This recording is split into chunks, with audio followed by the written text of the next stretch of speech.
ጤና ይስጥልን እንዴት አላችሁ? መረጃዎችን አጋራችኋለሁ።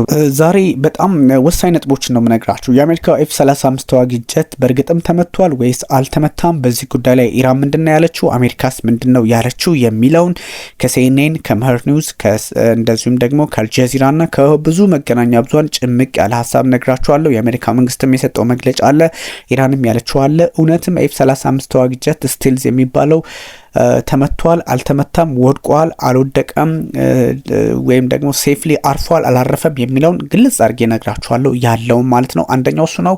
ኢራን ምንድነው የምታወሩት? በኢነርጂ ወይም ደግሞ በዚህ በነዳጅ መሰረተ ልማት ላይ የምትሰነዝሩ ጥቃት ካለ እሱን እኛ ወደኋላ አንለም፣ ወይም ደግሞ ዜሮ ትግስት ነው ያለኝ፣ በዚህ ጉዳይ ላይ አልታገስም ብላለች። ይህ ምንድን ነው የሚለውን በስፋት ማንሳት ያስፈልጋል። እሱንም እነግራችኋለሁ። የተለያዩ እንቅስቃሴዎች ዓለም ላይ አሉ። በተለይም ደግሞ የአሜሪካ የኢራን ላይ የጣለችውን የነዳጅ ማዕቀብ አነሳለሁ ብላለች እና ይሄ ምንድን ነው ፖለቲካሊ አንደምታው የሚለውን ማየት ያስፈልጋል። ሶስቱን ነጥቦች ላይ በርከት ያሉ ሀሳቦችን በመረጃ መልክ ነው የምነግራችሁ፣ በትንታኔ መልክ ሳይሆን በመረጃ መልክ ሰፋ አድርጌ እነግራችኋለሁ። እነሱን ተከታተሉ። ማጣራት ትፈልጋላችሁና እሱን የተመለከተ መረጃ ነግራችኋለሁ። ስለ F-35 ተዋጊ ጀት በምን ሁኔታ ላይ ነው ያለው፣ በእርግጥም ጥቃት ደርሶበታል አልደረሰበትም የሚለውን ነግራችኋለሁ። በዋናነት እሱ ጉዳይ ብዙዎችን እያነጋገረ የሚገኝ ጉዳይ ስለሆነ ኦፍኮርስ መረጃዎች በተለያየ አቅጣጫ የሚወጡበት መንገድ አስቸጋሪ ስለሆኑ እነሱን በደንብ ማጥራት ያስፈልገናል። ከሱ አንጻር ሀሳብ አጋራችኋለሁ። በዛ ላይ ደግሞ ኢራን ትግስቴ አልቋል፣ ትግስት የለኝም፣ ለሚፈጸምብኝ ጥቃት ሁሉ ምንም ትግስት የለኝም የሚል ሀሳብም እንደዚሁ ሰጥታለች። እሱ ምን ማለት ነው የሚለውንም መመልከት ያስፈልጋል። ብዙ ጉዳዮች ትላንት አንዳንድ ጉዳዮችን የተመለከትን ነበረ። ከኤፍቢአይ ጋርም በተገናኘ መረጃዎችን አጋራችኋለሁ። የአሜሪካ F-35 ተዋጊ ጀት ላይ ቅድሚያ ልስጥና F-35 ተዋጊ ጀቱ እንዴት ነበረ የሆነው የሚል ሀሳብ በስፋት የተጋራ ነው። እንግዲህ ከኢራን ዋና ምንጮችም በተለይም ደግሞ ከነ መህር ኒውስ ያሉትን መረጃዎችንም ጭምር ነው የምነግራችሁ። ስለዚህ ከነሱም የተወሰዱ ስለሆኑ ማለት ነው። የዩኤስ F-35 ኤርክራፍት ወይም ደግሞ እነዚህ ስቲልዝ የሚባሉት አደገኛ ተዋጊ ጀቶች እንደምታውቁት አሜሪካ የአየር ላይ የበላይነት የምትወስድባቸውና ብዙ ጊዜ እጅጉን አቅሟን የምታሳይበት የአንደኛው ተዋጊ ጀት አይነቶች ናቸውና ከዚህ F-35 ተዋጊ ጀቶች ሁለቱን መረጃ ነው የምነግራችሁ። በኢራን በኩል መትቻለሁ የሚል ሀሳብ አለ። መትቻለሁ ግን ከመታወት በኋላ በምን ሁኔታ ላይ እንዳለ ስለ ሁኔታው የት እንዳለ ኢንቨስቲጌሽን እያደረኩ ነው፣ ምርመራ እያደረኩ ነው እንጂ ያወቅኩት ነገር የለም የሚል መረጃ መጀመሪያ ላይ ይፋ አድርጋለች ኢራን። መህር ኒውስም ያስነበበው የኢራን ስለሆነ ሞር ታማኝነቱ ወደ ኢራናውያን ስለሆነ ከዛ አንጻርም ሀሳቡ እንዲኖራችሁ ፈልጌ ነው። ስለዚህ የት እንዳለ አላቅም፣ በምን ሁኔታ ላይ እንዳለ አላቅም የሚል መግለጫ ሰጠች። ከዛም በኋላ የሚወጡ መረጃዎች አንደኛ ኢራን መትቻለሁ ካለች በኋላ የት እንዳለ ግን አላቅም፣ ዳሜጅ ሆኗል ብላ ነበረ፣ የት እንዳለ አላቅም የሚል መረጃ አጋራች። ከዛም በኋላ ያለው ደግሞ የአሜሪካ ማዕከላዊ ሴንትኮም ከሁለቱም በኩል ያለው ነው የምነግራችሁ። በዛ ላይ ኢራን ስቲል ስለ ውድመቱ ትክክለኛ መረጃ አላጋራችም። እንደተባለው ጥቃት ደርሶበታል አልደረሰበትም የሚለው እዚህ ላይ ጥያቄ ውስጥ ይገባል ማለት ነው። የኢራንን ግን የአየር ዲፌንስ የአየር መከላከያ ስርዓት አለማድነቅ እንደማይቻል ግን ራሳቸው የአሜሪካ የፖለቲካ ተንታኞች የሲኤንኤኖቹ ጭምር እየተናገሩ ይገኛል። ግን የዩኤስ F-35 ተዋጊ ጀት ያለበትን ሁኔታ ንገረን ካላችሁኝ አሁን ባለው ሁኔታ ከኢራን መገናኛ ብዙሃንና እንደዚሁም ደግሞ መሀል ላይ ካለው ከአልጀዚራ እንደዚሁም ደግሞ ከምዕራቡ ዓለም ካሉት ከነ ሲኤንኤን የወሰድኩትን ከሶስቱ የኢራኖችንም የአልጀዚራንም መሀል ላይ ያለ ማለት ነው። አልጀዚራ ኦፍ ኮርስ የኢራን ፕሮ ኢራን ነው፣ የኢራን ደጋፊ ነው። ግን አሁን ባለው ሁኔታ ደግሞ የራሱ ሆስት የምታደርገው ሀገር ካታር እየተመታች ስለሆነ አሁን መሀል ላይ ነው እና እንደውም የተሻለ ባላንስ እየሰራ ያለ ሚዲያ ቢኖር አልጀዚራ ነው። ከሱ የተወሰደውንም ነግራችኋለሁ፣ ከሲኤንኤኖችም የተገኘውን ነግራችኋለሁ። ዋሽንግተን ፖስትም ያስነበቡት አሉ፣ እነሱን መመልከት ያስፈልጋል። ስለዚህ የዩኤስ F-35 ኤርክራፍት እንዳልኳችሁ ኢራን መትቻለሁ ካለች በኋላ የት እንዳለ አላቅም፣ የጉዳቱን መጠን ኢንቨስቲጌት እያረኩት ነው የሚል መግለጫ ነው የሰጠችው። ከዛ አውድሜዋለሁ መትቻለሁ የሚልም ሀሳብ ነበራት። ይህን ካለች በኋላ ደግሞ እነዚህን ሀሳቦች አቀረበች። ማለት ተመቷል፣ ወድቋል ወይም ደግሞ ዳሜጅ ሆኗል ካለች በኋላ ግን የት እንዳለ አላቅም፣ የጉዳቱ መጠን አላቅም የሚል መግለጫ ከሰጠች በኋላ ወዲያውኑ የአሜሪካ ማዕከላዊ ሴንትኮም የሚባለው የዚህን አካባቢ ጦርነት የሚመራው ካፕቴን ቲም ሃውኪንስ ይባላሉ። እሳቸው ለመገናኛ ብዙኃን የተናገሩት ኤፍ-35 ተዋጊ ጀት ሴፍሊ ምንም ሳይሆን አርፏል፣ ሴፍሊ በስቴብል ፓይለቱን ኮንዲሽኑ በተስተካከለ ሁኔታ ምንድነው የሚባለው ስቴብል ኮንዲሽን በሆነ ወይም ደግሞ ምንም ችግር ሳይኖርበት ፓይለቱም አርፏል የሚል መግለጫ ሰጥቷል ሴንትኮም። ይህን አልጀዚራ ያስነበበውን ነው በደንብ ልነግራችሁ የምፈልገው። ኤፍ-35 ፋይተር ጀት የአሜሪካው ኢመርጀንሲ ላንዲንግ ያው አስቸጋሪ ሁኔታዎች ተፈጥሮበት ነበረ። የአስቸጋሪ ሁኔታ የተፈጠረበት ኢንጂን ምናምን ችግር አይደለም። ኦባይስሊ ኢራን ልትሾቶ ስለነበረ ወይም ደግሞ የሆነ አደጋ ስለተፈጠረበት ነው ኢመርጀንሲ ላንዲንግ የተፈጠረበት፣ ምንም ጥያቄ የሌለው። እሱን አንደርስታንድ ማድረግ ይፈልጋል።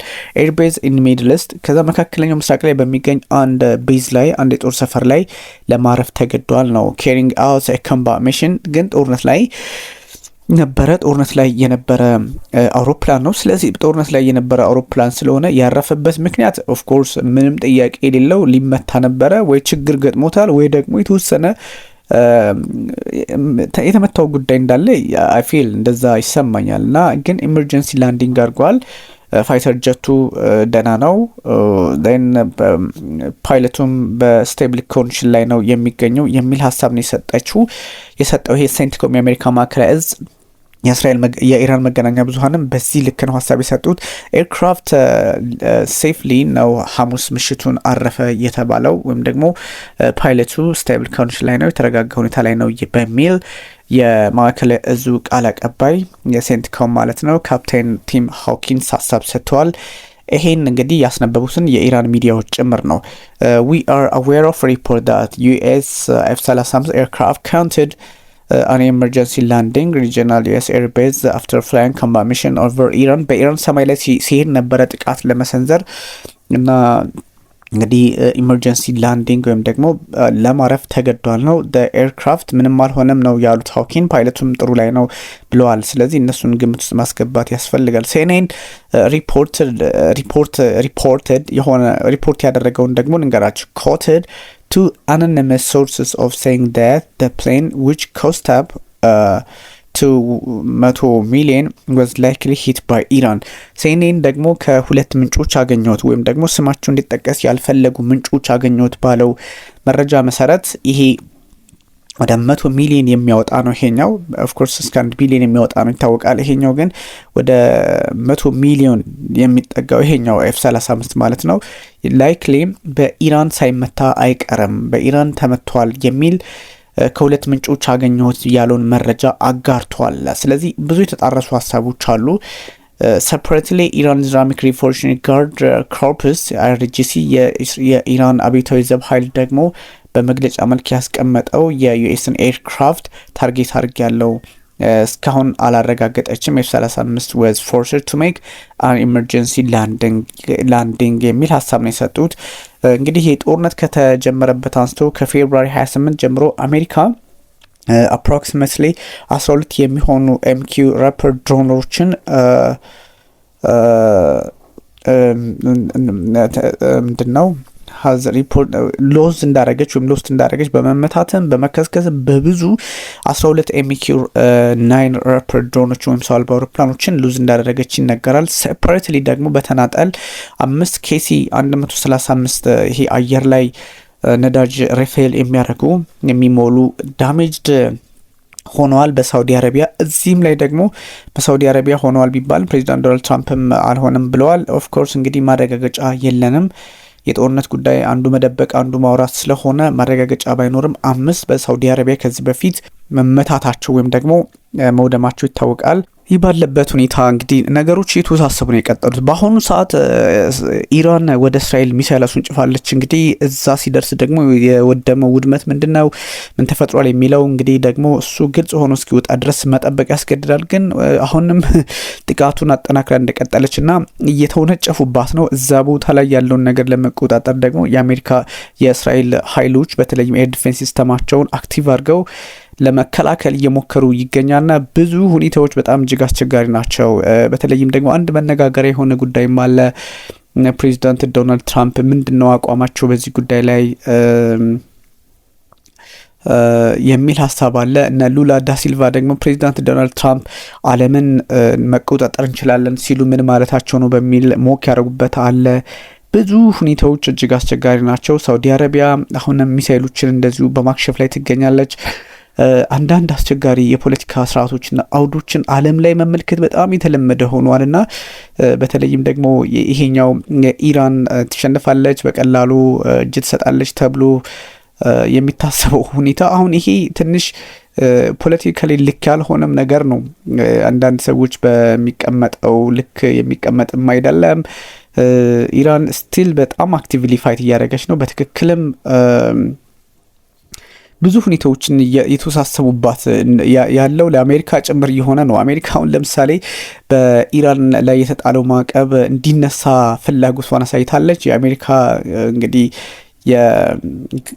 ይሄ ትሬዠሪው ማለት ነው ግምጃ ቤት የሚባለው ብዙ ጊዜ ወይም ደግሞ የገንዘብ ሚኒስቴሩ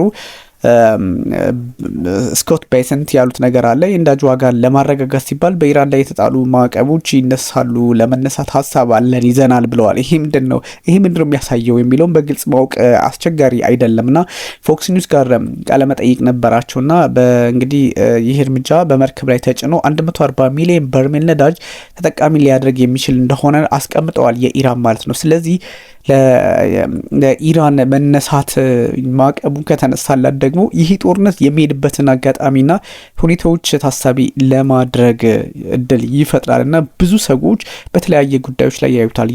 ዓለም በቀን 100 ሚሊዮን በርሜል ነዳጅ 100 ሚሊዮን በርሜል ነዳጅ በቀን ይጠቀማል ተብሎ ነው የሚታሰበውና ይሄ በተወሰነ መጠን ያረጋጋል። በሴንት እንግዲህ የነዳጅ ዋጋን አቅርቦቱን ለማሻሻል እንደዚሁም ደግሞ ዋጋውን ለመቆጣጠር በሩሲያ ላይ ነዳጅ የተጣለውን እንደዚሁም ለማንሳት ከዚህ በፊት ሞክረዋል። ከመጠባበቂያ ክምችት ደግሞ 182 በርሜል ነዳጅ ለዓለም ገበያ ለመልቀቅ ከዚህ በፊት ሀሳብ ሰጥተው ነበረ። ታዲያ የሰው ልጅ 100 ሚሊዮን የፈለገ በቀን የፈለገ አይነት ድጎማ ቢደረግም የፈለገ አይነት የፖለቲካ እርምጃ ቢወሰድም ይህን ሁኔታ ለመቆጣጠር ትንሽ አስቸጋሪ ያደርገዋልና አንዳንድ ሀገራትም ደግሞ ፖለቲካሊ የሚሄዱባቸውን ትንሽ ያሳያል።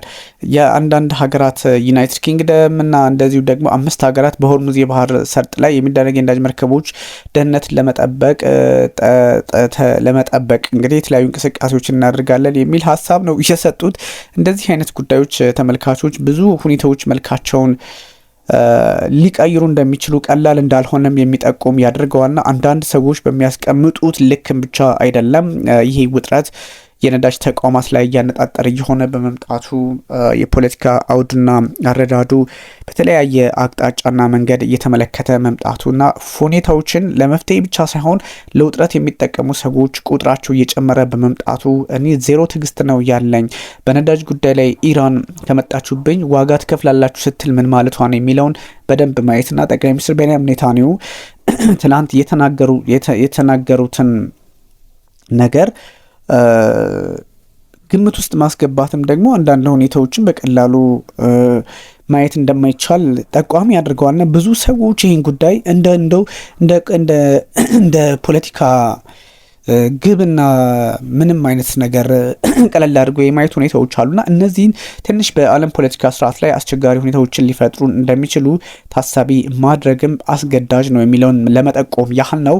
እንግዲህ የተለያዩ ሀሳቦችን ማጋራታችንን እንቀጥላለን። በማታም ወይም ደግሞ ሰፋ አድርጌ በዚህ ልክ ነግራችኋለሁኝ። ግን እንግዲህ ይሄኛው ከኤፍ 35 ተዋጊ ጀት ጋር ያለውን ጉዳይ እንደ ሰፋ አድርጌ ልንገራችሁ በሚለው ነው። ታንክ ዩ ቨሪ ማች